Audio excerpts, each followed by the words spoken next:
दूसरे गुरु कौन है? वायु। ये वायु मेरे दूसरे गुरु हैं। वायु का लक्षण क्या है बताओ? वायु का सबसे बड़ा लक्षण क्या है? वो सुगंधित स्थान से निकलती है तो सुगंध को ले लेती है, लेकिन बहुत देर तक सुगंध को धारण नहीं करती। वो दुर्गंध युक्त स्थान से निकलती है तो दुर्गंध को भी उठा लेती है, लेकिन बहुत देर तक दुर्गंध को धारण नहीं करती। चाहे सुगंध हो चाहे दुर्गंध हो, दोनों स्थानों से निकलने के बाद वायु अपने पुनः रूप में आ जाती है। क्या? ना तो दुर्गंध है ना सुगंध है, उसका कोई स्वरूप विशेष नहीं है। मैंने वायु से सीखा कि जीवन में सुख आवे तो सुख की सुगंधी कुछ दिन अपने अंदर धारण करे, लेकिन थोड़ी देर बाद फिर सम हो जाए। जीवन में दुख आवे तो दुख की दुर्घटनाओं की दुर्गंध को भी कुछ समय तक तो धारण करे, पर कुछ समय बाद फिर सीमित हो जाए।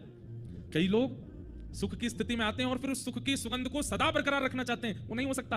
आपको वायु की तरह बनना पड़ेगा, अपने स्वरूप का परित्याग नहीं। इसका दूसरा अर्थ ऐसे भी है कि मैं किसी विशिष्ट व्यक्ति से मिला तो उस विशिष्ट व्यक्ति का रंग मुझ पर चढ़ा, लेकिन जैसे ही मैं थोड़ा आगे गया मैं सामान्य हो गया।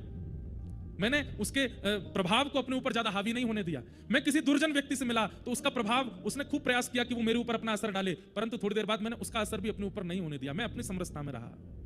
ये मैंने वायु से सीखा कि वायु दुर्गंध और सुगंध दोनों को उठाती जरूर है पर धारण नहीं करती। वायु यदि सुगंध को धारण कर ले तो वायु की महिमा और ज्यादा हो जाएगी, लेकिन फिर भी वायु सुगंध को धारण नहीं करती।